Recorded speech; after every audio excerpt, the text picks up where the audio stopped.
গাউসে পাক বলে, যতক্ষণ পর্যন্ত আমার একজন মুরিদ ভক্ত জাহান্নামের আগুনে জ্বলবে, জান্নাতে প্রবেশ করবে না, ততক্ষণ আমি গাউসে পাক জান্নাতে ঢুকবো না, ততক্ষণ আমি গাউসে পাক জান্নাতে প্রবেশ করব না। কেননা যতক্ষণ পর্যন্ত আমার একজন ভক্ত মুরিদ বাহিরে থাকবে, আমি ভিতরে ঢুকবো না। তার মানে প্রত্যেক মুরিদকে আগে জান্নাতে পৌঁছাবে, তারপর গাউসে পাক ভিতরে প্রবেশ করবে। আমাদের ওই বিশ্বাস আছে না নাই? ক্ষমতা কেমন আল্লাহ পাক রব্বুল আলামিনের ক্ষমতা কেমন, আল্লাহ সুবহানাহু ওয়া তাআলার শক্তি কেমন, পাওয়ার কেমন, তার কিঞ্চিত পরিমাণ ধারণা আমাদের বুঝে আসবে, আমরা বুঝতে পারব। আলহামদুলিল্লাহ। সর্বশক্তিমান কে? আওয়াজ নাই কেন? সর্বশক্তিমান যিনি, উনি কে? দুনিয়ার বুকে যা কিছু সৃষ্টি হয়েছে, হচ্ছে কিংবা হবে, সব কিছুর মূল স্রষ্টা তিনি কে?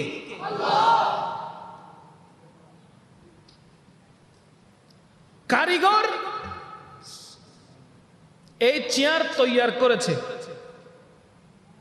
রাজমিস্ত্রি এই মসজিদ তৈরি করতে সহযোগিতা করেছে। যেই মসজিদের প্রত্যেকটি অংশের দিকে তাকালে অন্তর জুড়িয়ে যায়। আমি মসজিদের ভিতরে ঢুকেই একটু শান্তি অনুভব করেছিলাম। কত সুন্দর এই মসজিদ, নতুন করে তৈয়ার করা হচ্ছে, ডিজাইন করা হচ্ছে, সুন্দর করে মসজিদকে তৈরি করে ইবাদত গাহ হিসেবে তৈয়ার করে এখানে মুসলমানেরা নামাজ আদায় করবে, ঠিক না? এত সুন্দর একটি মসজিদ দেখা মাত্র আল্লাহর শুকরিয়া চলে আসছে। আলহামদুলিল্লাহ বলতে বাধ্য হয়েছি। জিজ্ঞেস করতে হচ্ছে, মসজিদটা যারা নির্মাণ করছে কোন জায়গার মিস্ত্রি, কোন এলাকার মিস্ত্রি, নাম কি, কারণ কি? তাদের কাজগুলো দেখতে সুন্দর লাগতেছে, তাদের কাজগুলো দেখতে সুন্দর লাগছে। এই মসজিদ যে নির্মাণ করেছে, যে মিস্ত্রিটা হাত দিয়েছে এখানে কাজ করার জন্য, আমি তার প্রশংসা করছি। তার মানে আল্লাহ পাক কোরআনে বলেছেন, আলহামদুলিল্লাহি রাব্বিল আলামিন। আলহামদুলিল্লাহ, সমস্ত প্রশংসা কার? রব্বুল আলামিন, যিনি আলমের প্রভু, আলমের রব। তাহলে আমি যে এখন মিস্ত্রির প্রশংসা করলাম, আমি কি শিরিক করলাম? অনেক আল্লাহর বান্দারা আছে যাদের মুখে দাড়ি, মাথায় টুপি, পরনে সাদা জুব্বা, তারা আরেকজনের প্রশংসা করা সেটাকে রিসিভ করে না, অ্যাকসেপ্ট করে না। তারা বলে, এটা ভাই আপনি তো শিরিক করছেন। কেন? বলে আপনি মিস্ত্রির প্রশংসা কেন করবেন? তার প্রশংসা করতে পারবেন না, প্রশংসা করবেন কার? আল্লাহ পাক রব্বুল আলামিনের প্রশংসা ছাড়া অন্য কারো প্রশংসা করা যাবে না, তাদের বক্তব্য। এখন আপনাদের কাছে আমি ফয়সালা চাই, তারা কি আসলে সুস্থ মস্তিষ্কের মানুষ? বলেন না, তারা কি আসলে সুস্থ মস্তিষ্কের মানুষ? যদি সুস্থ মস্তিষ্কের মানুষ হইতো, তাহলে আল্লাহর প্রশংসা কি কাকে বলে, নবীর প্রশংসা কি কাকে বলে, সমস্ত সৃষ্টির প্রশংসা কি কাকে বলে, অল্প বিদ্যাতেই তারা বুঝে ফেলতো। হয় তারা জ্ঞানী, নয় তারা বোকা, অথবা জ্ঞানী হওয়ার পরেও তাদের জ্ঞান অন্য কারো কাছে তারা বিক্রি করে দিয়েছে। তিনটা থেকে যে কোনো একটা হবে। হয়তো তারা জ্ঞানী, জ্ঞানী হলে কখনো উল্টা পাল্টা কথা বলতে পারে না। যদি জ্ঞানী না হয়, তাহলে নিশ্চয়ই তাদের এই জ্ঞানটা রিয়াল দিয়ে বিক্রি হয়ে গেছে। কথা বলেন না? আল্লাহ পাক রব্বুল আলামিন বলতে লাগলেন, সমস্ত প্রশংসা আল্লাহর। এখন কোন সৃষ্টির যদি প্রশংসা করা হয়, তাহলে ওই সৃষ্টিটাকে যিনি সৃষ্টি করেছেন ওনার প্রশংসা কি হয়ে যায় না?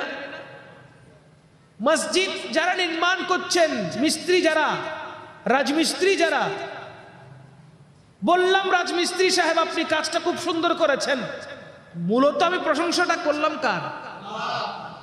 এই বিষয়টা যদি বোঝা না আসে তাহলে মঞ্চে বসে বক্তব্য দেওয়ার তাদের অধিকার নাই। ঠিক পীরানে পীর দস্তগীর, महबूब सुबहानी, कुतुब रब्बानी, कंदील नूरानी, या शेख सुल्तान सैयद अब्दुल कादिर जिलानी अल गिलानी अल हसानी वल हुसैनी রাদিয়াল্লাহু তাআলা আনহু কে আমরা গৌসুল আজম হিসেবে মানি, ঠিক কিনা? তাতে কোনো সন্দেহ? আমরা গৌসুল আজম হিসেবে মানি, গৌসুল আজম হিসেবে জানি। এখন এখানেও তারা শিরিকের ফতোয়া বসিয়ে দেয়। তারা বলে গৌসুল আজম তো শুধু একজন, একজন ছাড়া বাকি কেউ গৌসুল আজম দাবি করতে পারবে না। যদি কেউ গৌসুল আজম কোনো মানুষকে, কোনো সৃষ্টিকে বলা হয় তাহলে বুঝে নিতে হবে সে শিরিক করেছে। যত শক্তি আছে বলেন নাউজুবিল্লাহ। আজকেও আমি জুমার নামাজের খুতবার আগে এই কথা স্পষ্ট করেছিলাম যে গৌসুল আজম শব্দের অর্থ তারা বুঝে নাই, গৌসুল আজম মানে কি সেটাও তারা জানে নাই, বিশ্লেষণ তারা বুঝে নাই। গৌসুল আজমকে গৌসুল আজম বলা যাবে কি যাবে না বলেন? বড় পীর আব্দুল কাদের জিলানী রাদিয়াল্লাহু তাআলা আনহুকে গৌসুল আজম বললে কোনো অসুবিধা আছে? নাই। কেন নাই? আমাদের এই বাংলাদেশে বিভিন্ন চেয়ার আছে না নাই? আমি 2.5 হাজারের প্লাস্টিকের চেয়ারের কথা বলছি না, আমি ওই সমস্ত চেয়ারের কথা বলছি যে চেয়ার, যে পদবীর কারণে মানুষ অটোমেটিক দামি হয়ে যায়। চেয়ারম্যান এলাকার মধ্যে আছে না নাই? কমিশনার এলাকার মধ্যে আছে না নাই? আমাদের দেশে এমপি, মন্ত্রী, প্রাইম মিনিস্টার, মাননীয় স্পিকার, চেয়ারম্যানে যখন চেয়ারম্যানের চেয়ারে বসে তার নাম তখন চেয়ারম্যান হয়ে যায়। মানুষ যখন মেয়রের চেয়ারে বসে তখন সে, মানুষ যখন এমপি বা মন্ত্রীর চেয়ারে বসে তখন সে এমপি মন্ত্রী হয়ে যায়। মূলত কোনো মানুষের নাম যদি আব্দুল্লাহ, আব্দুর রহমান থাকে, তিনি যদি মেয়র হয় তাহলে সাথে সাথে ওনাকে মেয়র বলাটাকে, ঠিক না? যেমন ABM মহিউদ্দিন চৌধুরী, তিনি আমাদের চট্টগ্রামের মেয়র ছিলেন কিনা? এখনো পর্যন্ত, উনি তো ইন্তেকাল করেছেন অনেক আগে, ঠিক না? এখনো পর্যন্ত মহিউদ্দিন সাহেবের নাম নিলে মুখে আগে মেয়রটা চলে আসে, ঠিক না? ঠিক না? বলে কি মেয়র মহিউদ্দিন। ওনার জীবদ্দশায়ও আরো অনেক মেয়র আসছে কি আসে নাই? তাহলে একজন মানুষের নাম উচ্চারণ করার পূর্বে সে গভর্নমেন্টের দায়িত্ব অনুসারে যে চেয়ারে বসেছে সেই চেয়ার, সেই উপাধি ধরে আগে তার নামটা উচ্চারণ করা হয়। রাস্তা দিয়ে যদি কোনো চেয়ারম্যান হেঁটে যায় তখন তার নাম ধরে নয়, একজন অপরজনকে বলে চেয়ারম্যান সাহেব যাচ্ছে, ঠিক না? মেয়র যদি হেঁটে যায় বলে আজকে এখানে মেয়র আসছে, ঠিক কিনা বলেন? প্রধানমন্ত্রী, ওনার নাম তো প্রধানমন্ত্রী না, উনি যে চেয়ারে বসেছেন, যে মসনদে বসেছেন, ওই মসনদের নাম হলো প্রধানমন্ত্রী, ঠিক কিনা বলেন? বুঝাতে চাচ্ছিলাম যে চেয়ারের যে দায়িত্ব মানুষের উপর অর্পিত হয়, ওই দায়িত্বের কারণে তার নামের আগে সেই কুনিয়তটা লেগে যায়। ঠিক তদ্রুপ আমরা বড় পীর আব্দুল কাদের জিলানী রাদিয়াল্লাহু তাআলা আনহুকে গৌসুল আজম নাম ধরে ডাকি, গৌসুল আজম সম্পর্কে জানি, গৌসুল আজম বলে আমরা গৌসে পাককে স্মরণ করি। তার কারণ হলো একটাই, আল্লাহর হাবিব সাল্লাল্লাহু তাআলা আলাইহি ওয়াসাল্লাম পীরানা পীর দস্তগীর মেহবুব সুবহানীকে যে চেয়ারে বসিয়েছেন, যে উপাধিতে ভূষিত করেছেন, সেই উপাধির নাম হয়েছে গৌসুল আজম। আল্লাহ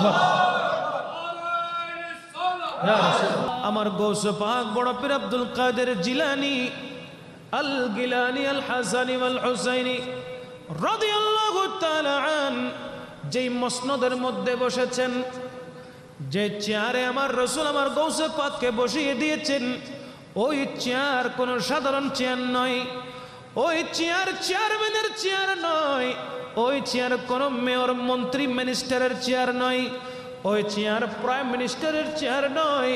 বাংলাদেশের মধ্যে অনেকগুলো পদবী চেয়ার থাকলেও আমার গৌসে পাক বড় পীর আব্দুল কাদের জিলানীকে যেই চেয়ারের মধ্যে আমার নবী বসিয়ে দিয়েছেন, যেই গৌসিয়তের চেয়ারে আমার গৌসে পাককে আমার নবী বসিয়ে দিয়েছেন, ওই চেয়ারের নাম হলো গৌসুল আজম। আমার পীরানে পীর দস্তগীর বলতে লাগলেন, আল্লাহ পাক রব্বুল আলামিন আমাকে এমন উঁচু মকাম দান করেছেন, আনাল হাসানি ওয়াল মাখদা মাকামি, আমার ওই স্থানের নাম হলো মাখদা। বলেন না সুবহানাল্লাহ। আমার ওই স্থানের নাম হলো মাখদা, যেই স্থান মারেফতের জগতের মধ্যে সর্বোচ্চ স্থান, যে স্থান মারেফতের জগতের মধ্যে সর্বোচ্চ স্থান, ওই স্থানের মধ্যে আমার আল্লাহ আমার নবীর বিচরণ আছে। ওই স্থানের মধ্যে আল্লাহ থাকে, আমার নবীও থাকে, রাহমাতুল লিল আলামিন। আমি গৌসে পাককে ওই মাখদা নামক স্থানের আসনে আসীন করে দিয়েছেন রাসূল পাক, দিয়েছেন আল্লাহ। সুলকানি কিছু সৃষ্টির কথা বলেন ঠিক কিনা? দান করেছেন আল্লাহ, দয়া করেছেন রাহমাতুল লিল আলামিন। দুনিয়াতে এসে কিছু মানুষ তাদের সারা শরীর চুলকানি হয়ে যায়, ঠিক না? ওই চুলকানির কোনো মলম এই বাংলাদেশে এখনো বের হয় নাই। অতি দ্রুত যেন আল্লাহ মলম দিয়ে দেয়। আমিন বলেন, জোরে বলেন না আমিন। ওই মলম মানে ডিসপেন্সারিতে পাওয়া যাবে এরকম মলম নয়। ওই মলম হলো ভিতরের মলম। যাদের আকীদা নষ্ট, কি নষ্ট? আকীদা নষ্ট। আকীদা অশুদ্ধ হলে ঈমান কখনো টিকে থাকবে না। আকীদা যদি অশুদ্ধ হয় ঈমান কখনো টিকে থাকবে না। যার আকীদা অশুদ্ধ তার ভিতরে ঈমান থাকে না, যার আকীদা শুদ্ধ তার অন্তরে ঈমান থাকে। এ কথা বিশ্বাস করেন? বলেন না করেন? ঈমান মানে হলো আকীদা, যেটা ওই আকীদার ওই ঈমানের রূপক নাম হলো আকীদা। আহলে সুন্নাত ওয়াল জামাত, সুন্নি আকীদা। সুন্নি আকীদা ঠিক না থাকলে ঈমান কখনো ওই মুসলমানের থাকতে পারে না। যদি আকীদা বিশুদ্ধ হয় তখন ঈমান ঠিক থাকবে। ঈমান কি শিক্ষা দেয়? ঈমান শিক্ষা দেয় রাসূলকে নূর বলো, রাসূলকে মাটি বলো, এটা আমাদের ঈমান শিক্ষা দেয় না। রাসূলকে নূর বলো, রাসূল পাককে হাজির নাজির হিসেবে জানো, রাসূল আরবি সাল্লাল্লাহু আলাইহি ওয়াসাল্লামের শাফাআতকে কোন দলিল ছাড়া বিশ্বাস করো। রাসূলুল্লাহ সাল্লাল্লাহু তাআলা আলাইহি ওয়াসাল্লামকে দাঁড়িয়ে দাঁড়িয়ে মুহাব্বতের সাথে সালাতু সালাম পেশ করো। এইগুলো হলো আকীদার কথা। কথা বলেন ঠিক কিনা? আকীদা ঠিক থাকলে ঈমান ঠিক থাকবে। আকীদা নড়বড় হয়ে গেলে ঈমান ঠিক থাকতে পারে না। আমরা সব সময় যখন মাদ্রাসায় ক্লাস করতাম, আমাদের হযরতুল আল্লামা শেরে মিল্লাত মুফতি ওবায়দুল হক নাঈমি সাহেব কিবলা রহমতুল্লাহি আলাই, উনি যখন দরস দিতেন, মাদ্রাসায় যখন পড়াতেন, ক্লাসে যখন পড়াতেন, যখন ঈমানের কথা আসতো, আকীদার কথা আসতো, কোনো আপোষহীন, কোনো আপোষ নাই, কোনো আপোষ নাই। দুশমনের রাসূলের সাথে কোনো আতিথেয়তা নাই, কোনো আপোষ নাই। স্পষ্ট ভাষায় তিনি বুঝিয়ে দিতেন, বলতেন তাদের সাথে আমাদের সাথে কোনো মিল, তাদের সাথে আমাদের সাথে কোনো সম্পর্ক, তাদের সাথে আমাদের সাথে কোনো উঠক বৈঠক নাই। হ্যাঁ, সব কিছু হবে যদি তারা বহসে আসে। বসবো, বহসে বসবো, বসবো মুনাজারায় বসবো, এমনিতে তাদের সাথে কোনো বসাবসি নাই। যাদের আকীদা অশুদ্ধ হয় তাদের পিছে কি নামাজ পড়া যাবে? আমি আওয়াজ চাই, যাবে? যাদের আকীদা অশুদ্ধ, অশুদ্ধ মানে যারা একথা বিশ্বাস করে আল্লাহর রাসূল হাজির নাজির নয়, আল্লাহর রাসূল নূরের তৈরি নয়, আল্লাহর রাসূল ইলমে গায়েব জানে না, আল্লাহর রাসূল দোষে গুণে মানুষ, আল্লাহ রসুলের মিলাদ কিয়াম করা যাবে না, রসুলের পাকের নাম নিয়ে ঠোঁটে চুমু দিয়ে চোখে মালিশ করা যাবে না, এই সমস্ত কথা যারা বিশ্বাস করে, এই আকীদায় যারা বিশ্বাসী, তাদের পিছনে তারা যদি ইমামতি করে, তাদের পিছনে কি নামাজ পড়ার জায়েজ আছে? আরো জোরে আছে? কিন্তু এখন অনেক আমাদের ভিতরে এমন অনেকেই ধারণা করে নামাজের ওয়াক্ত হয়ে গেছে, ওয়াক্ত জায়ের হয়ে যেতে পারে, দ্রুত আপনি ওই ইমামের পেছনে, ইমাম দেখার দরকার নেই, ওই ইমামের পেছনে আপনি নামাজ আদায় করে নেন। সে যদি বাতিল হয়, বাতিল দেখার দরকার নেই, সে ইমামতি করছে, তার পিছনে আপনি নামাজের ওয়াক্ত হয়েছে, নামাজ পড়ে নেন, দ্রুত আপনি নামাজ আদায় করেন। সফরে চলে যাচ্ছেন, বের হয়েছেন, নামাজের ওয়াক্ত হয়েছে, ইমাম সাহেব নামাজ পড়াচ্ছেন, জামাত পড়াচ্ছেন, ইমাম সাহেবকে দেখার দরকার নেই উনি কোন আকীদার, সেটা দেখার বিষয় না, আপনি ওনার পেছনে গিয়ে নামাজ আদায় করেন। এইরকমও বলছে আমাদের মধ্যে অনেক সুন্নি আলেম আছে না নাই বলেন? আমরা কি ভুলে গেছি মুফতি ওবায়দুল হক নঈমী হুজুর কিবলা রহমতুল্লাহি আলাইহির কথা কি আমরা ভুলে গেছি? আমাদের উস্তাদদের উস্তাদ হযরতে আল্লামা হাশিমি রহমতুল্লাহি আলাইহির কথা কি আমরা ভুলে গেছি? আমাদের উস্তাদদের উস্তাদ হযরতুল আল্লামা আজিজুল হক আল কাদরি রহমতুল্লাহি আলাইহির কথা কি আমরা ভুলে গেছি? আমাদের উস্তাদদের উস্তাদ আল্লামা জালালউদ্দিন আল কাদরি রহমতুল্লাহি আলাইহির কথা কি আমরা ভুলে গেছি? ওনাদের আকীদা কি ছিল? ওনারা আমাদেরকে কি শিক্ষা দিয়েছেন? একটাই শিক্ষা দিয়েছেন, কোন বাতিলের সাথে আপোষ চলবে না, কোন বাতিলের সাথে আপোষ চলবে না। নামাজ কার পিছনে পড়বেন? যার আকীদা শুদ্ধ আছে, যার আকীদা শুদ্ধ থাকবে, যার ঈমান সালামত থাকবে, আপনি আমি তার পিছনে নামাজ আদায় করতে পারবো। কথা বলেন ঠিক কিনা? যার আকীদাই অশুদ্ধ, আমি তার পিছনে নামাজ কেমনে আদায় করব? পথে যাচ্ছেন, হেঁটে যাচ্ছেন, রাস্তায় দিয়ে যাচ্ছেন, গাড়ি দিয়ে সফর করছেন, চট্টগ্রাম থেকে বের হয়েছেন, যে কোনো কান্ট্রিতে যাবেন, গাড়ি সফর করতেছেন, নামাজের ওয়াক্ত হয়েছে, ওই নামাজের ওয়াক্ত জোহর থেকে আসর পর্যন্ত, জোহরের নামাজের ওয়াক্ত হয়েছে, নামাজ আজান দেওয়ার সাথে সাথে কি নামাজের ওয়াক্ত চলে যায়? বলেন না কেন?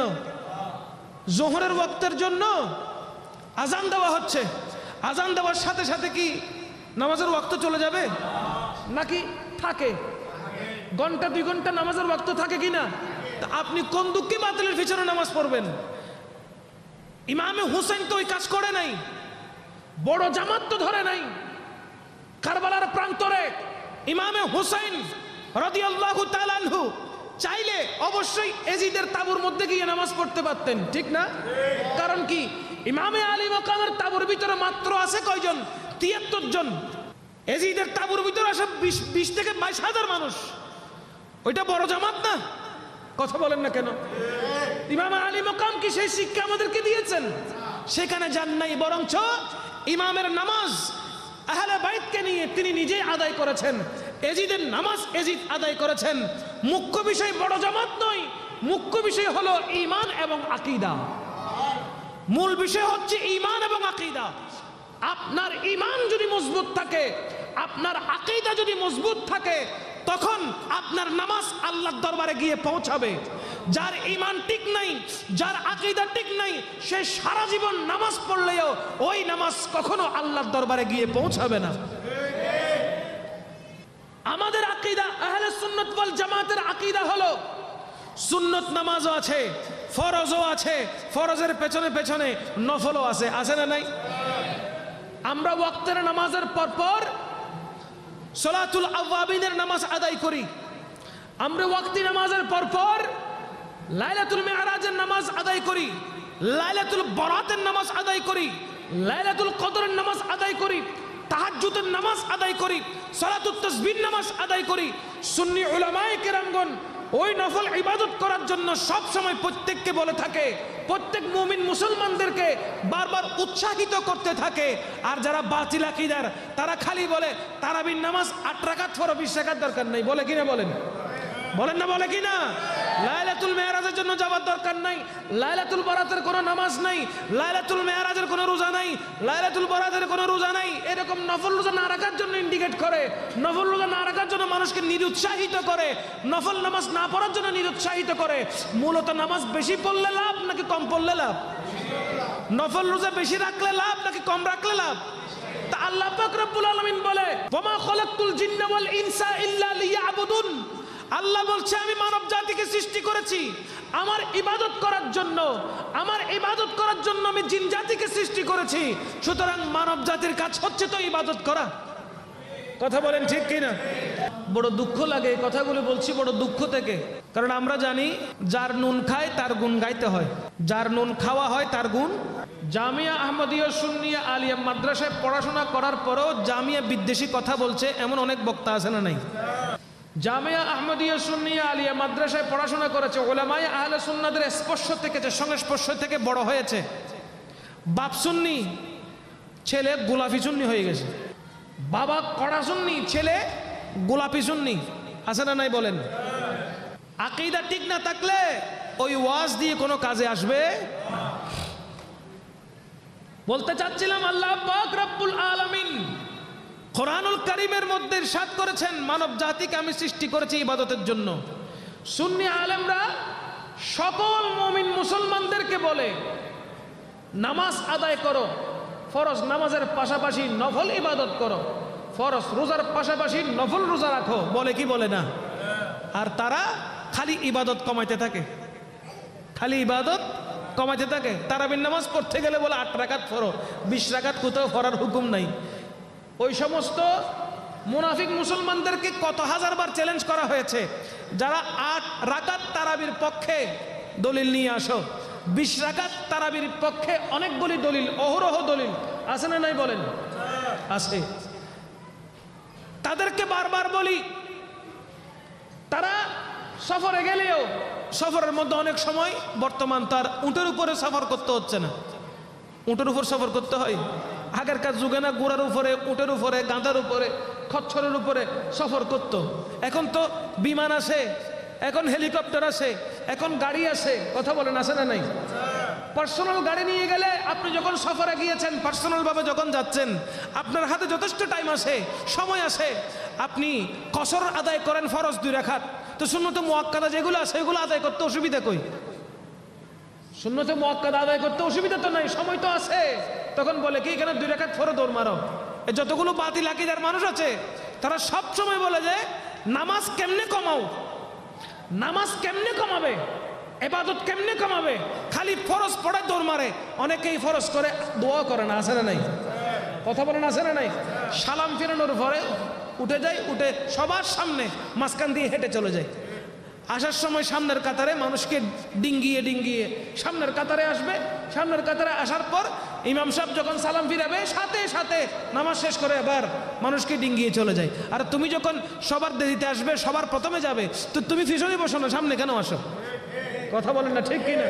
তুমি সবার দেরিতে আসবে, মানুষকে ডিঙ্গিয়ে আসবে, আবার যাওয়ার সময় সবার আগে যাবে, তো তুমি পিছনে বসো। তোমার ওই নামাজটা আল্লাহর দরকার নাই, তুমি আসছো তো নামাজই বলার জন্য। কথা বলেন ঠিক কিনা?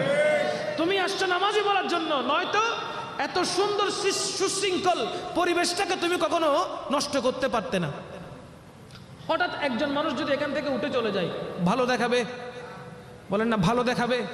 করতেছেন ইবাদত, পড়তেছেন নামাজ, এই নামাজের ভিতরে এত তাড়াহুড়ো, এত দৌড়াদৌড়ি, 10 থেকে 15 মিনিট সময় মসজিদে এসে দিতে পারছি না, এরকম অনেক নেককার মুসল্লি আছে না নাই?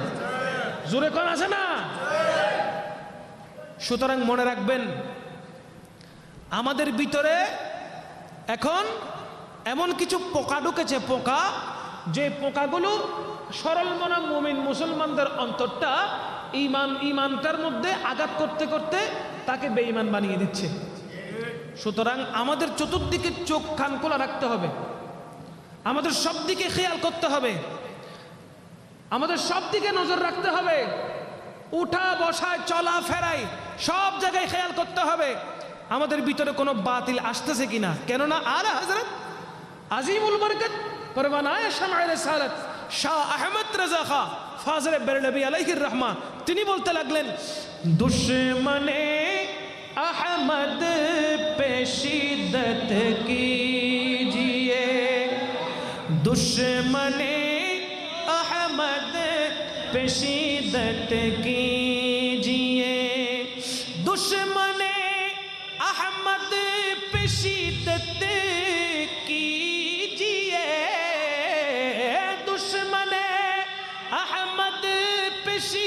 नीयत कीजिए, मुल्हिदों को क्या मरोवत कीजिए, मुल्हिदों को क्या मरोवत कीजिए। सला सुनिया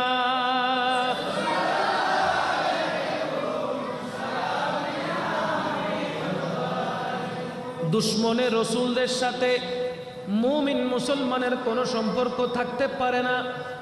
দুশ্মনে রসুলের সাথে আশিক রসুলদের কোনো সম্পর্ক থাকতে পারে না। আশিক রসুল এক গোত্র, দুশ্মনে রসুল আরেক গোত্র। আশিক রসুল ইমামে হুসাইনের কাতারে, আর দুশ্মনে রসুল এজিদের কাতারে। কথা বলেন ঠিক কিনা? আমরা হুসাইনি নাকি এজিদি? আওয়াজ নাই। আমরা হুসাইনি নাকি ইয়াজিদি?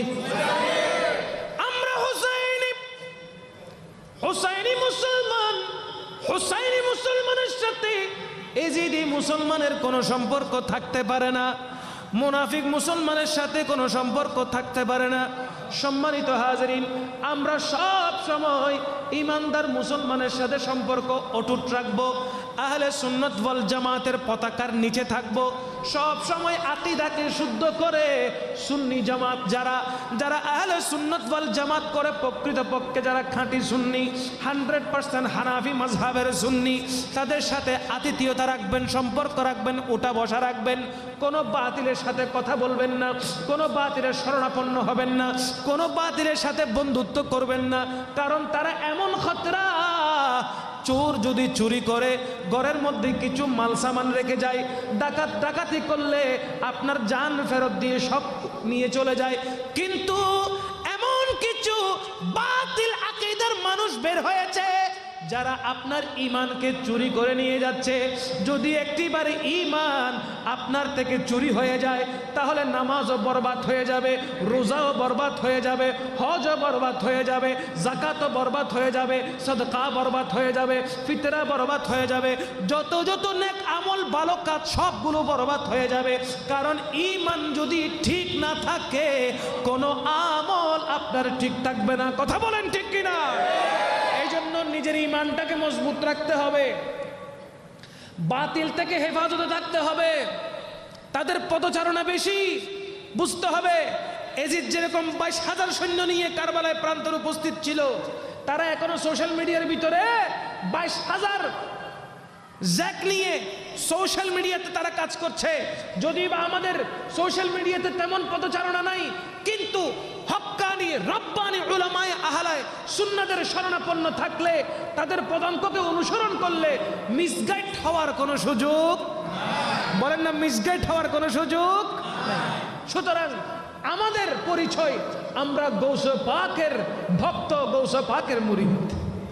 আমাদের পরিচয় হিন্দুল ওলি খাজায়ে খাজাগান, খাজায়ে গরিব নামাজের ভক্ত। কথা বলেন ঠিক কিনা? আমাদের পরিচয় হলো শাহেন শাহে শ্রীকোটের গোলামিতে আমরা আছি। আমাদের পরিচয় হলো হুজুর কিবলা তৈয়ব শাহ রাহমাতুল্লাহি আলাইহিকে আমরা মাতার তাজ মনে করি। কথা বলেন না ঠিক কিনা? এটাই আমাদের পরিচয়, আর কোনো পরিচয়ের দরকার। কেউ যদি উড়ে এসে জুড়ে বসে, সাথে সাথে তার ঠ্যাং ভাঙিয়ে দিবেন। উড়ে আসি জুড়ি বসতেছ? আরে আমরা আহলে বাইতে রাসূলের গোলাম ছিলাম, গোলাম আছি, গোলাম থাকবো, এবং ওই গোলামি নিয়ে কাল হাসরের ময়দানে উঠবো। কথা বলেন ঠিক কিনা? আমরা গোলাম ছিলাম, গোলাম আছি, এবং গোলামিতে থাকবো। কাল ময়দানে মেহশরে পাকে পঞ্জাতনের গোলামি করার জন্য হাসরের ময়দানে উঠবো ইনশাআল্লাহ। বলেন, আমাদের আর কোনো পরিচয় থাকতে পারে? আমাদের আর কোনো পরিচয় থাকতে পারে? এটাই আমাদের পরিচয়। কারণ আমরা জানি মুহাম্মদ কে গুলামোं का कफन मैला, मुहम्मद के गुलामों का कफन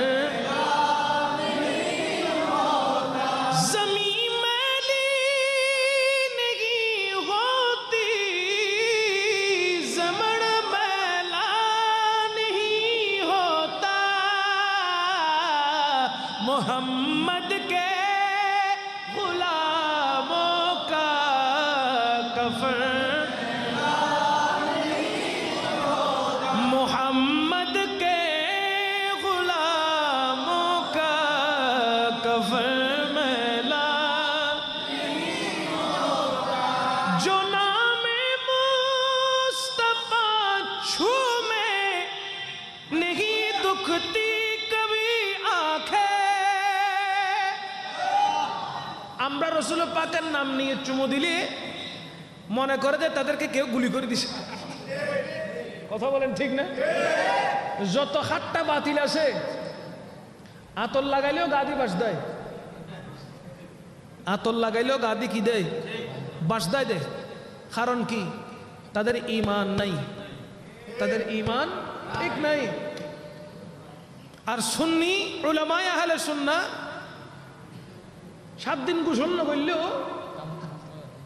গামতন খুশবু বাইর হয়, ঠিক কিনা? হোক। কারণ কি? কারণ কি? মাশাআল্লাহ, কারণ কি? ঈমানের জোর। কিয়া সুন্নি উলামায়ে কেরাম ঘুমতন উড়ানোর শুরুর দিশে শুরুতন শেষ পর্যন্ত যতক্ষণ ঘুম না যায় ততক্ষণ ইবাদত থাকে। কথা হন না? যারা মসজিদের দায়িত্ব পালন করে তারা তো 5 ওয়াক্ত নামাজ মসজিদে পড়েন, এরপরে খতমে কোরআন, খতমে বুখারী, খতমে মুজমায়ে সালাওয়াতে রাসূল, খতমে গৌসিয়া পড়েন না? না পড়েন? খতমে সারাক্ষণ মুখী জিরন আছে না? খুদার দরুদ, খুদার জিকির, নবীর দরুদ, আল্লাহর ওলির প্রশংসা সারাক্ষণ মুখত মিদ্দি জপের। তো এই জপের দিয়ে শরীরের ইয়েন গাম নজরেন না, গামত্তন গন্ধ ন রসুল প্রেমের খুশবু বাইরে দেয়। আর যারা দুশ্মন রসুল ইতারা আতর মাখিলেও সাম্য দিয়ে আড়ানো যায়। কথা হন ঠিক কিনা? বড় দুঃখ লাগে, বড় কষ্ট লাগে। ঈমান চোর এমন ভাবে চতুর্দিকে সয়লাব হয়ে গেছে, ঈমান চোর এত বড় বেড়েছে, প্রত্যেক ক্ষেত্রে মুমিন মুসলমানদের ভিতরে প্রশ্নের সম্মুখীন করে দেয়, প্রত্যেক অন্তরের ভিতরে ভিতরে ফিতনা ছড়িয়ে দেয়। কথা বলেন ঠিক কিনা? রসুলের নাম নিয়ে চুমু কেন দিচ্ছ? চুমু দেওয়ার কি দরকার? এখানে কি আছে চুমু দিচ্ছ? অথচ এই চুমু দেওয়া এটা বাবা আদমের সুন্নত। রসুল পাকের নাম ধরে চুমু দেওয়া সিদ্দিক আকবরের সুন্নত, সাহাবায়ে কেরামের সুন্নত, পীরানে বিদ্যুষ্টেকের গৌসে পাকের সুন্নত। ওই সুন্নত থেকে আমাদেরকে অনেকে বিরত রাখতে চায়, ঠিক কি না? जो नामे मुस्तफा छू में नहीं दुखती कभी आंखें, पहन ले प्यार जो उनका बदन मैला नहीं होता, पहन ले प्यार जो उनका बदन मैला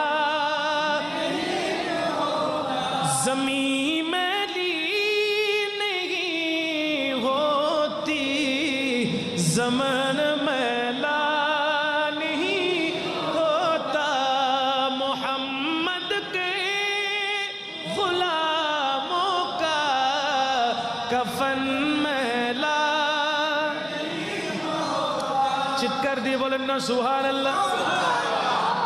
আমরা হলফ করে বলতে পারবো, দুনিয়া জমিনের মধ্যে থেকে আমরা বলতে পারবো একদিন দুনিয়া থেকে যেতে হবে কি হবে না? বলেন না হবে কি হবে না?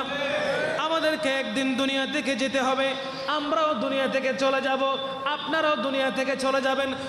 গোটা পৃথিবীর সমস্ত সৃষ্টি যাদের প্রাণ আছে তাদেরকে দুনিয়া থেকে চলে যেতে হবে। আমরা দুনিয়ায় থাকা অবস্থায় এই কথা বলতে পারি, এটা স্বীকৃতি দিতে পারি।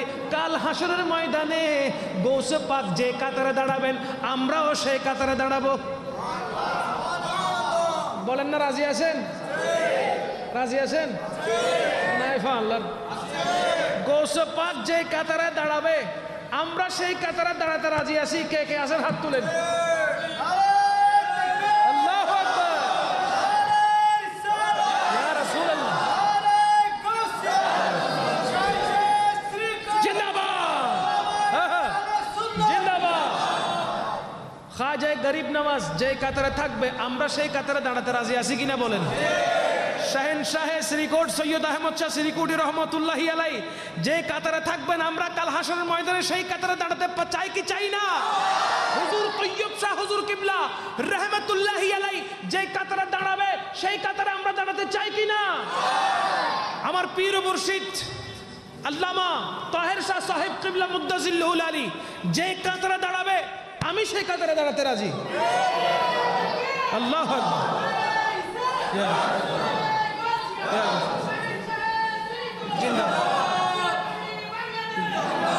আলা হযরত যে কাতারে দাঁড়াবে সেই কাতারে দাঁড়াতে রাজি আছি কিনা? গাজী দ্বীন মিল্লাত আল্লামা শের বাংলা রহমতুল্লাহি আলাই যে কাতারে দাঁড়াবে সেই কাতারে দাঁড়াতে রাজি আছি কিনা? আমরা আছি, রাজি আছি, রাজি আছি। যারা নবীর গোলামিতে দুনিয়া থেকে চলে গিয়েছেন তারা যেই কাতারে দাঁড়াবেন আমরাও সেই কাতারে দাঁড়াতে রাজি আছি। দেখি তোমাদের যদি সাহস থাকে তোমরা বলো আমরা রশিদ আহমদ গাঙ্গুই যে কাতারে দাঁড়াবে সেই কাতারে আমরা দাঁড়াতে রাজি আছি, বলো একবার। কথা বলেন ঠিক কি না? আপনারা বলেন আল্লামা আহমদ শফি যে কাতারে দাঁড়াবে আমরাও সেই কাতারে দাঁড়াতে আছি, বলেন আপনারা দেখি সাহস থাকলে। আছে না সাহস? আমাদের আছে, ঠিক কিনা বলেন? উলামায়ে আহলে সুন্নাহর আছে, আমাদের আছে সাহস। যে কাতারে গৌসে পাক দাঁড়াবে আমরা সেই কাতারে দাঁড়াতে রাজি। যে কাতারে গরিব নওয়াজ দাঁড়াবে, শাহেনশাহ শ্রীকোট দাঁড়াবে, সৈয়দ আহমদ তৈয়ব শাহ রহমতুল্লাহি আলাইহি দাঁড়াবে আমরা সেই কাতারে দাঁড়াতে রাজি আছি না নাই বলেন? আমরা এখান থেকে স্বীকৃতি দিচ্ছি আমরা আছি, দাঁড়াবো সেই কাতারে যদি ওনারা আমাদেরকে দয়া করেন। যদি ওনারা আমাদেরকে দয়া করেন আমরা ওই কাতারে দাঁড়াতে রাজি আছি 100% কোনো সন্দেহ। আলা হযরত আজিমুল বরকত পরওয়ানায়ে শামঈ রিসালাত শাহ আহমদ রেজা খা ফাদর বেরলভী আলাইহির রহমা ওনার যে আকীদা আমাদের সেম আকীদা, ঠিক কি না? তিনি বলেছেন তু জিন্দা হে বল্লা, তু জিন্দা হে বল্লা, তু জিন্দা হে বল্লা, তু জিন্দা হে বল্লা, মেরে চশ্মে आलम से छुप जाने वाले, मेरे चश्मे आलम से छुप जाने वाले, चमक तुझसे पाते हैं सब पाने वाले, मेरा दिल भी चमका दे चमकाने। আমার রসুল মরানা জিন্দা, আওয়াজ নাই কে? মরানা জিন্দা। আমার রসুলকে অনেকেই মরা নবী বলে, কি বলে না? আরে তোদেরটা তোদের জন্য। যে রসুল জিন্দা আপন রওজে আতহারে, যে রসুল পাক রব্বি হাবলি উম্মতি বলে বলে চোখের পানি ছেড়ে দিয়ে আল্লাহর দরবারে সারাক্ষণ ফরিয়াদ করে, যে রসুল আপন রওজা শরীফে জিন্দা রয়েছে, আলা হযরতের আকীদা হলো তু জিন্দা হে আল্লাহ। আল্লাহর শপথ করে বলি ইয়া রাসূলুল্লাহ আপনি জিন্দা আছেন, আপনি জিন্দা আছেন, রওজা পাকে সশরীরে জিন্দা আছেন। আমাদেরও আকীদা হলো আমার নবী জিন্দা জিন্দা, ঠিক কি না? আমাদের আকীদা আমার নবী মরে নাই, আমার নবী জিন্দা, আমার নবী। আলা হযরতের যে আকীদা আমাদেরও সেই আকীদা। আলা হযরত যে কাতারে দাঁড়াবে আমরাও সেই কাতারে দাঁড়াবো। তোমাদের সাহস থাকলে আসো, তোমরা একটা ভিডিও দাও, তোমরা একটা মাহফিল করো, সেখানে বলো আল্লামা আহমদ শফি যে কাতারে আমরাও সেই কাতারে দাঁড়াবো।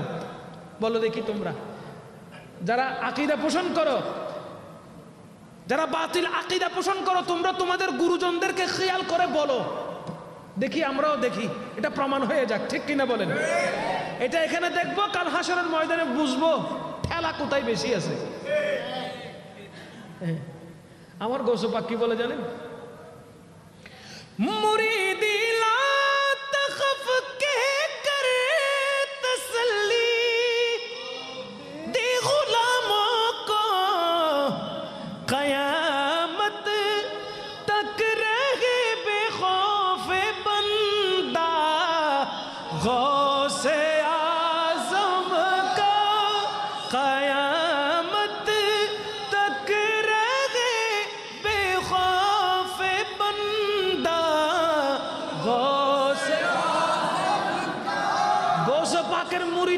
কোনো ভয় নাই, গৌসে পাকের গোলামদের কোনো সংশয় নাই।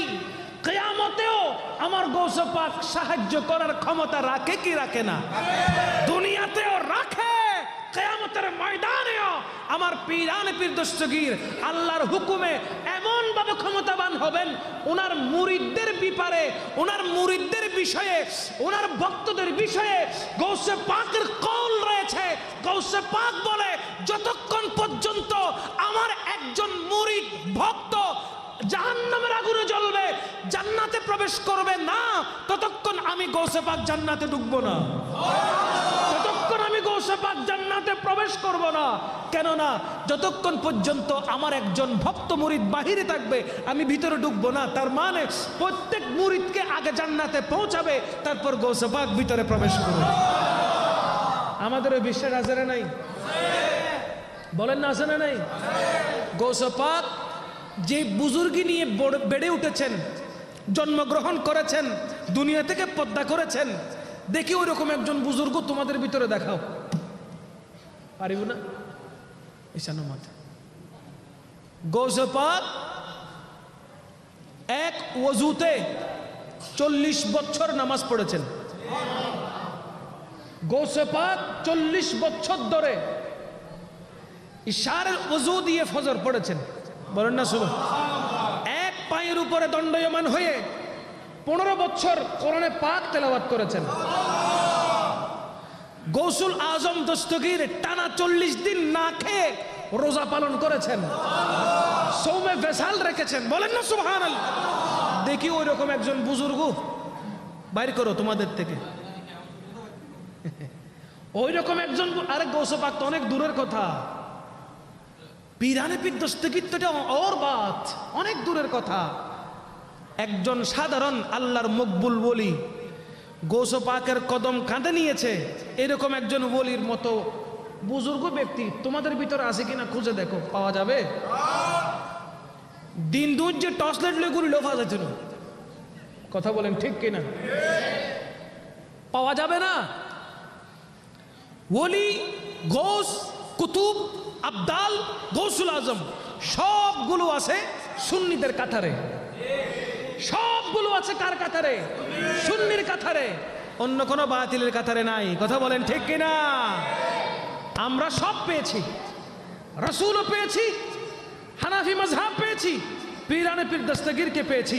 শাহেনশাহ শ্রীকোটের হাতে হাত রেখে দামান ধরে রাসূল পাক সাল্লাল্লাহু আলাইহি ওয়াসাল্লাম পর্যন্ত পৌঁছার জন্য একটি সোজা রশি পেয়ে গেছে। কথা বলেন ঠিক কিনা? আর কি চাই? সব তো আমাদের আকাবেরিন আমাদেরকে দিয়ে গেছে, শুধু একটু আমল করা বাকি, শুধু একটু আমল করা বাকি। 5 ওয়াক্ত নামাজ ঠিক মতো আদায় করা, সলাতুত তসবিহ নামাজটা আদায় করা, দুরূদ শরীফ আদায় করা, জিকির আজকার করা, সবসময় আল্লাহ পাক রব্বুল আলামিনের ধ্যান অন্তরে রাখা, সবসময় দিন ইসলামের জন্য খরচ করা, সবসময় নিজেকে আল্লাহর রাসূল সাল্লাল্লাহু আলাইহি ওয়াসাল্লামের দ্বীনের জন্য ওয়াকফ করে দেওয়া, রাসূল পাকের সুন্নতকে আঁকড়ে ধরা, এই কাজগুলো করলেই বাস। অন্যের হক না মেরে যদি থাকতে পারেন, অন্যের হক নিজে হরণ করে যদি, নিজে হরণ না করে যদি থাকতে পারেন, অন্যের হকের উপর আঘাত না করে যদি থাকতে পারেন, তাহলে আর কোনো চিন্তা নাই, আর কোনো চিন্তা নাই। কাল ময়দানে মেহশারে আমার রাসূল পাক সাল্লাল্লাহু আলাইহি ওয়াসাল্লামের পবিত্র শাফাআত আমাদের প্রত্যেকের তাকদীর নসিব হবে। বিশ্বাস আছে? গৌসে পাক কেমন জানেন? গৌসে পাকের যখন কিশোর বয়স, ওনার আব্বাজান যখন পর্দা করেছেন, দুনিয়া থেকে যখন ভেসাল মুবারক করেছেন, সংসারের চাপ বড় ছেলের উপরে আসে। পরিবার থেকে যখন বাবা পর্দা করে, তখন সংসারের চাপ বড় ছেলের উপর আসে। ওই বড় ছেলে যদি 5 বছরের হয়, তাকে তখন থেকেও কিন্তু সংসারের চাপ গ্রহণ করতে হয়। কথা বলেন ঠিক না? কারণ কি, সে যখন একটু একটু বুঝে উঠে, 8, 9, 10 বছর যখন যায়, তখন কিছু করতে না পারলেও তাকে বাজার করে আনতে হয়। কথা বলেন ঠিক না? দোকানের মুদির দোকানে গিয়ে সেখান থেকে সংসারের উপঢৌকন কিনে আনতে হয়। সংসারের কাজে কিন্তু সে লেগে গেছে, বড় ছেলে। যখন সে ধীরে ধীরে বড় হয়, তখন সমস্ত দায়ভার তার কাঁধের উপর অটোমেটিকলি চলে আসে। তো গৌসে পাক ওনার আব্বাজানকে যখন হারিয়েছেন, ওনার আব্বাজান যখন পর্দা করেছেন, তখন সংসারের চাপ আমার গৌসে পাকের কাঁধে চলে আসলো।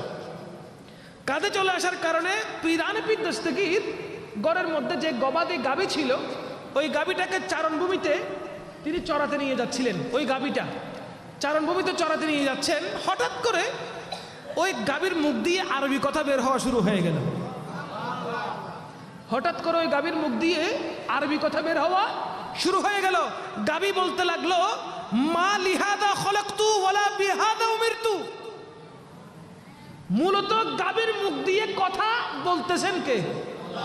কথা বলেন না। এমনি কি গাভী কথা বলতে পারে?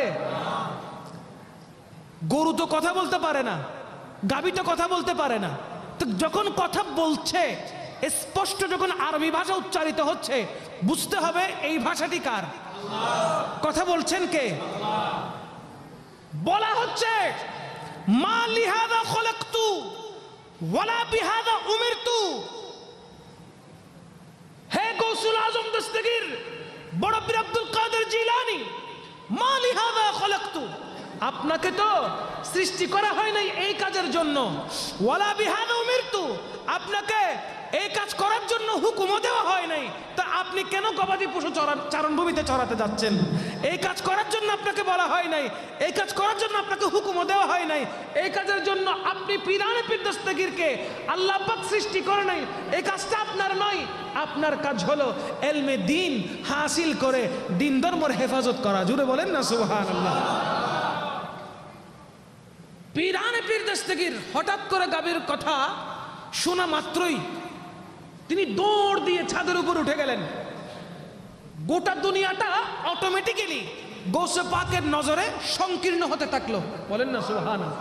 গোটা দুনিয়াটা অটোমেটিক্যালি গৌসে পাকের নজরে সংকীর্ণ হতে থাকলো। কোথায় বাগদাদ আর কোথায় আরাফাতের ময়দান। তখন হজের মাস ছিল।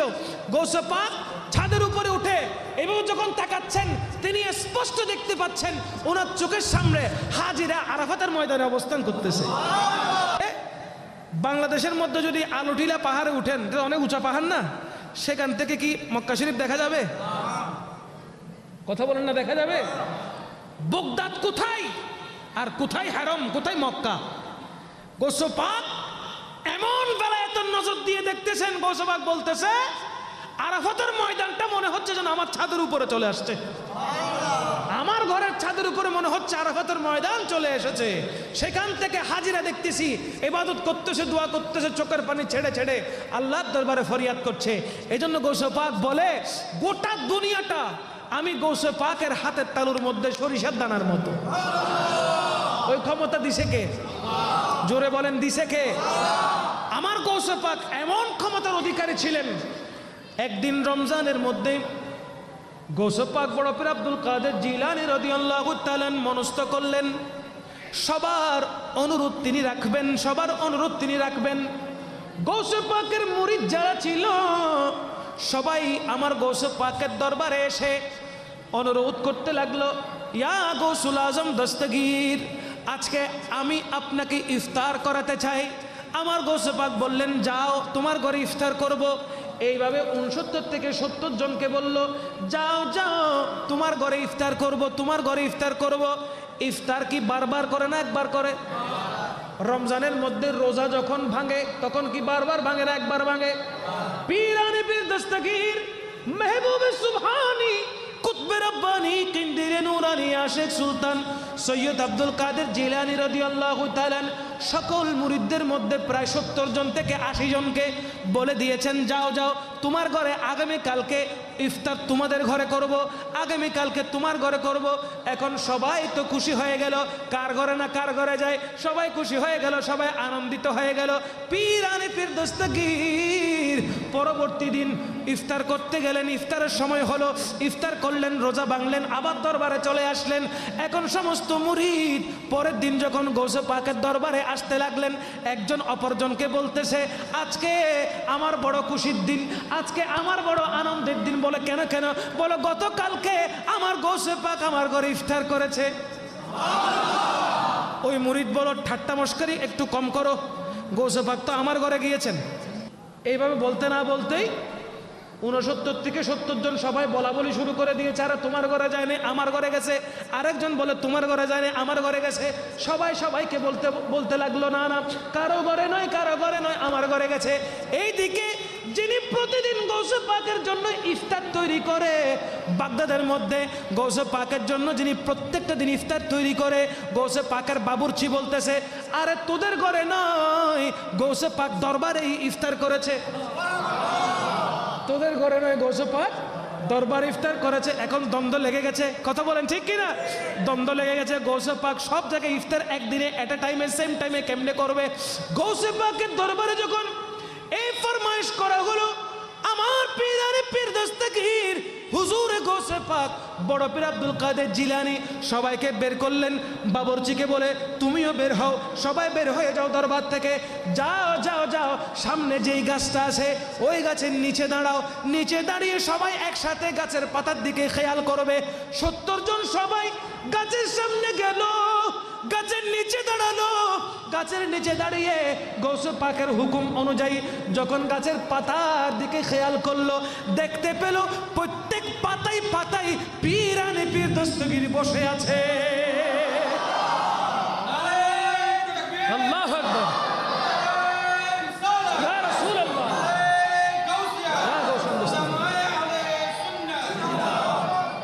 হে বড় পীর আব্দুল কাদের জিলানের গিলানি,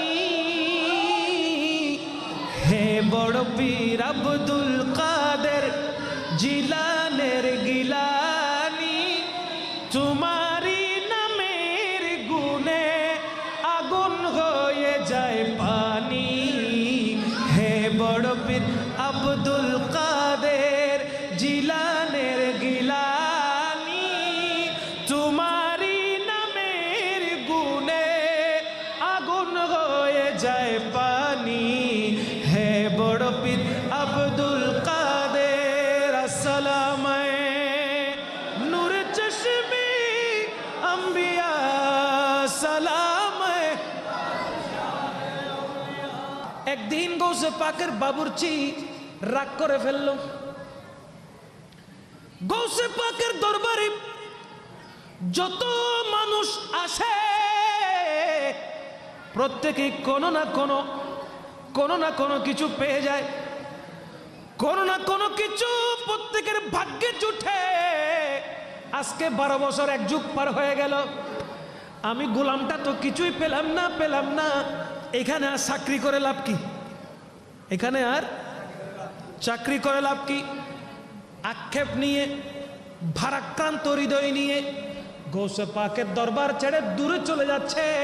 হাঁটতে হাঁটতে দিকে চোখের পানি পড়ছে, কারণ মুর্শিদের ঘর ছেড়ে যাচ্ছে। আহা, মুর্শিদের দরবার, যেই দরবারের মধ্যে আপনি খেদমত আঞ্জাম দিচ্ছেন, হঠাৎ করে ওই দরবার থেকে যদি আপনাকে কোনো না কোনো কারণে বের হয়ে যেতে হয়, রু কেঁপে উঠবে না? মুর্শিদ নামের ভাঙা তরি মোর কেমনে জানি না হব পার। মুর্শিদ নামের ভাঙা তরি মোর কেমনে জানি না হব পার। নিদান কালে মুর্শিদ আমার হইও জামিনদার। নিদান কালে মুর্শিদ আমার হইও জামিনদার। পীরানে পীর দস্তগীরের দরবার থেকে ওই বাবুর্চি যখন বের হয়ে যাচ্ছে, চোখের পানি ছেড়ে দিয়ে বুক বাসিয়ে দিচ্ছে কান্নাকাটি করতে করতে। একদিকে অভিমান, একদিকে পীরের সাথে অভিমান। সন্তান মা বাবার সাথে অভিমান করে কি করে না? মোহাব্বত থাকলে সেখানে অভিমান থাকবে। এখন বাবুর্চি এত বেশি মোহাব্বত করে, ও গৌসে পাক, এটা কেমন কাজ হয়ে গেল? প্রত্যেকে কোনো না কোনো অনুদান আপনার দরবার থেকে পেয়ে গেল, প্রত্যেকে কোনো না কোনো শক্তি পাওয়ার আধ্যাত্মিক ক্ষমতা আপনার এখান থেকে পেয়ে গেল। আজকে 12টা বছর আমি রান্না করছি, দরবারে যারা আসে তাদের জন্য খাবার তৈয়ার করছি। ও গৌসে পাক, আমি তো 12 বছরে কিছুই পেলাম না। অভিমান করে ঘর থেকে বের হয়ে গেলেন, দরবার থেকে বের হয়ে গেলেন, চলে যাচ্ছেন, বহু দূরে চলে যাচ্ছেন। হাঁটতে হাঁটতে হাঁটতে হাঁটতে যখন সন্ধ্যা নেমে আসলো, আর হাঁটতে পারে না। একদিকে ক্ষুধা, কিছুই খাই নাই, অপরদিকে ক্লান্ত, গাছের সাথে হেলান দিয়ে তিনি শুয়ে গেলেন। হঠাৎ শোয়ার মধ্যে তিনি ঘুমিয়ে পড়লেন, ঘুম চলে আসলো। তিনি তন্দ্রাচ্ছন্ন হয়ে নিদ্রায় চলে গেল। ঘুমের মধ্যে স্বপ্নে দেখতেছেন, ঘুমের মধ্যে স্বপ্নে দেখতেছেন ওই বাবুর্চি, যে বাবুর্চি ঘুমাচ্ছে, ঘুমের ভিতরে স্বপ্ন দেখতেছি আল্লাহর ওলিরা চতুর্দিকে ঘিরে ফেলেছে, আবদালেরা ঘিরে ফেলেছে, চতুর্দিকে ঘিরে ফেলেছে। গৌসে জামান যারা ছিল এসে চতুর্দিকে ঘিরে ফেলেছে। অনেক আল্লাহর ওলি বসে আছে, স্বপ্নের মধ্যে দেখতেছেন। ওই আল্লাহর ওলিগুলো ক্ষুধার্ত ছিল, 3 দিন অনাহারে সফর করে করে এই স্থানে বসে আরাম করতেছেন। এখন গৌসে পাকের বাবুর্চিকে দেখা মাত্রই তাদেরও ক্ষুধা বেশি লেগে উঠেছে। গৌসে পাকের বাবুর্চিকে দেখা মাত্রই ক্ষুধা বেশি বেড়ে গেছে। যখন পানির পিপাসা লাগে, পানি দেখলে আরো পিপাসা বেড়ে যায়, ঠিক না? ঠিক না? যিনি গৌসে পাকের দরবারের বাবুর্চি, ওই বাবুর্চিকে দেখে আল্লাহর মকবুল ওলিদের আবদালদের ক্ষুধা আরো বেড়ে গেল। সবাই হাত তোলার জন্য একজন আমিরকে বলল, হুজুর আপনি হাত তুলেন, আমরাও হাত তুলছি। গৌসে পাকের বাবুর্চির ওসিলায় আল্লাহকে বলেন খানা দিতে। জোরে বলেন না সুবহানাল্লাহ। গৌসে পাকের ওসিলা ন, বাবুর্চির ওসিলে আল্লাহর মকবুল ওলিরা হাত তুলে দিয়েছে। বলে আল্লাহ, 12 বছর যাবত যেই বাবুর্চি গৌসে পাকের খানা তৈয়ার করছে, 12 বছর ধরে, 1 যুগ ধরে যে বাবুর্চি গৌসে পাকের খানা তৈয়ার করছে, মেজবান যে প্রত্যেক দিন পাকাচ্ছে, আল্লাহ আমাদের এই কয়জনদেরকে অনেক দিন ধরে তুমি উপোস রেখেছ, আর খোদার যন্ত্রণা সহ্য করতে পারি না। ও আল্লাহ, গৌসে পাকের বাবুর্চির উসিলাই তুমি আমাদের জন্য খানার ব্যবস্থা করে দাও। জঙ্গলের ভিতরে খানা আসবে, জঙ্গলের ভিতরে খানা থাকবে, কিন্তু আল্লাহর মকবুল ওলিরা যখন গৌসে পাকের বাবুর্চির নাম ধরে দোয়া করেছেন, মোনাজাত শেষ হতে দেরি হয়েছে, কিছু আগন্তুক খানা নিয়ে তাদের সামনে উপস্থিত হয়ে গেল। হঠাৎ খাবারের গ্রাম যখন গৌসে পাকের বাবুর্চির নাকের মধ্যে গেল, ঘুম ভেঙে গেল। তিনি মনে করেছেন এটা মনে হয় স্বপ্ন। উঠে দেখে তার চতুর্পাশে আল্লাহর মকবুল ওলি আবদালগণ বসে আছে। সুবহানাল্লাহ। খাবারও সামনে রয়েছে। তিনি চিন্তা করতে লাগলেন, এটা তো স্বপ্ন ছিল, বাস্তব কেমনে পরিণত হলো। চিন্তা করতে লাগলেন, চিন্তা করতে করতে বুঝতে পারলেন না না না না, আমি গৌসে পাকের দরবার ছেড়ে আসাটা আমার ঠিক হয় নাই। আমার গৌসে পাক খাবে কি, দুপুরে কি খেয়েছে, আমি তো দরবারে ছিলাম না। আমার গৌসে পাক বিকালে কি নাস্তা করবে, আমি তো দরবারে ছিলাম না। কান্না করতে করতে করতে করতে সেখান থেকে দৌড় দিয়ে যখন দরবারে আসতেছেন, আমার গৌসে পাক পীরানে পীর দস্তগীর দরবারের শাহী দরওয়াজার সামনে বাবুর্চির জন্য ওদের আগ্রহ নিয়ে অপেক্ষা করছে। ইয়া গৌসে হো তুম আব্দুল কাদের, ইতনা হি সহারা কাফি হ্যায়। ইয়া গৌসে হো তুম আব্দুল কাদের, ইতনা হি सहारा काफी है। हम कादरियों को मुश्किल में बस नाम तुम्हारा काफी है। हम कादरियों को मुश्किल में बस नाम तुम्हारा काफी काफी है अस्सलाम अस्सलाम बादशाह আমার গৌসে পাক যখন ওই বাবুর্চিকে দেখলো গৌসে পাক বলে আমাকে ছেড়ে তুমি কোথায় চলে গেলে আমাকে ছেড়ে তুমি কোথায় চলে গেলে আমার এখান থেকে ছেড়ে তুমি কোন জায়গায় গিয়েছ বাবুর্চি গৌসে পাকের কদম জড়িয়ে ধরে বাবুর্চি গৌসে পাকের কদম ধরে বলতে লাগলো ইয়া পীরানে পীর দস্তগীর আমার ভুল হয়ে গেছে আমি শয়তানের আগ্রাসনে পড়েছি জান্নাত ছেড়ে আমি চলে যাওয়ার জন্য মনস্থ করেছি ইয়া গৌসুল আজম দস্তগীর আপনার এই কুকুরটাকে আপনি আবার দয়া করে দরবারে খাদেম হিসেবে আপনি কবুল করে নেন ইয়া গৌসে পাক ইয়া বড় পীর আব্দুল কাদের জিলানী আমি ওয়াদা করছি আল্লাহর শপথ করে বলছি শেষ নিঃশ্বাস পর্যন্ত আপনার খেদমতে আমি খাদেম হিসেবে বাকি জীবন আমি কাটিয়ে দিব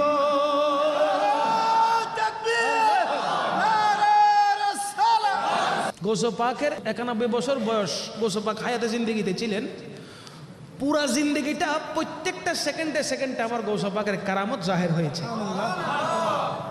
গৌসে পাক এখন এখানে মুহূর্তের ভিতরে গৌসে পাক মক্কায় গৌসে পাক মক্কায় মুহূর্তের ভিতরে গৌসে পাক মদিনায় গৌসে পাক মদিনায় মুহূর্তের ভিতরে গৌসে পাক মিশর মানে মুহূর্ত লাগে গৌসে পাকের যেতে বলেন না সুবহানাল্লাহ ও ক্ষমতাটা দিছে কে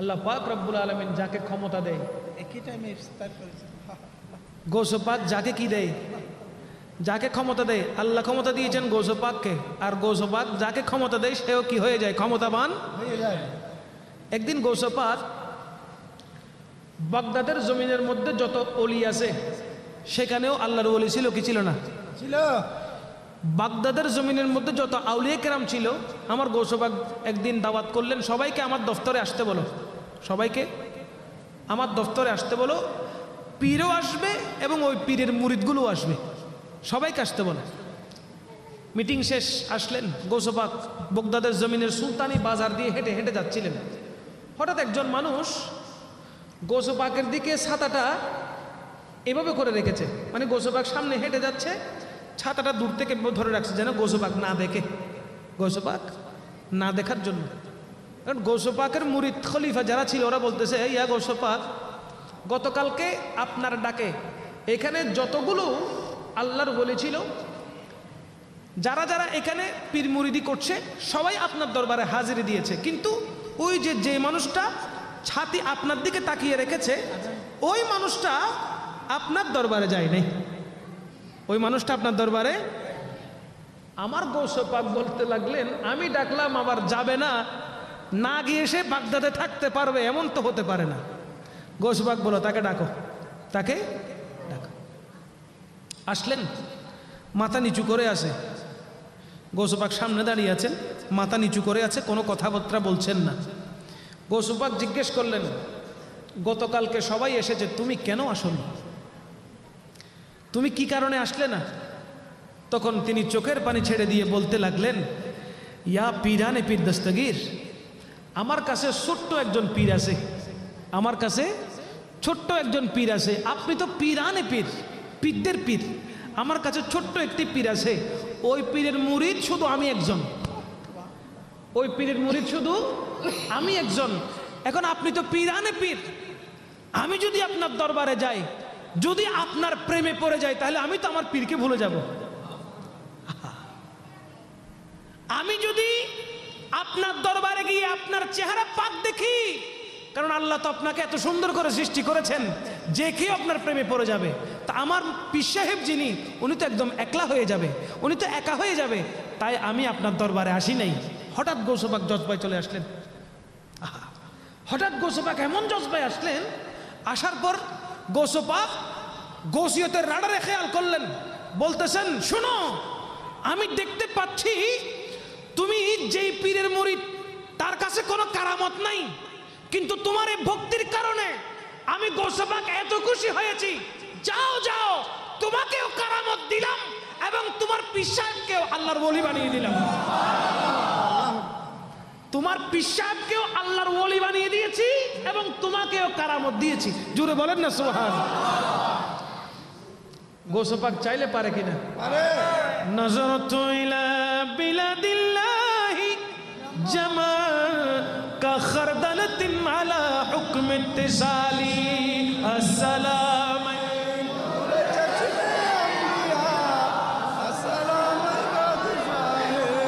मुनाफिक और मोमिन में अगर पहचान करनी हो तो लगाओ मिल के सब नारा अली मौला अली सबाई अली मौला ला अली मौला मुनाफिक और मोमिन में अगर पहचान करनी हो तो लगा मिल के सब नारा अली मौला शबाई ला अली मौला पुकारूं मैं अली मौला तुझे क्यों दर्द उठता है पुकारूं मैं अली मौला तुझे क्यों दर्द उठता है नबी ने खुद पुकारा है नबी ने खुद पुकारा है अली मौला मौला अली अली मौला अली मौला अली मौला कोई गो से गो अब्दल या कोई कलंदर हो कोई गो से गो अब्दल या कोई कलंदर हो सभी का एक नारा है सभी का एक नारा है अली मौला अली मौला मुनाफिक और मोमिन में अगर पहचान करनी हो तो लगाओ मिल के सब नारा अली मौला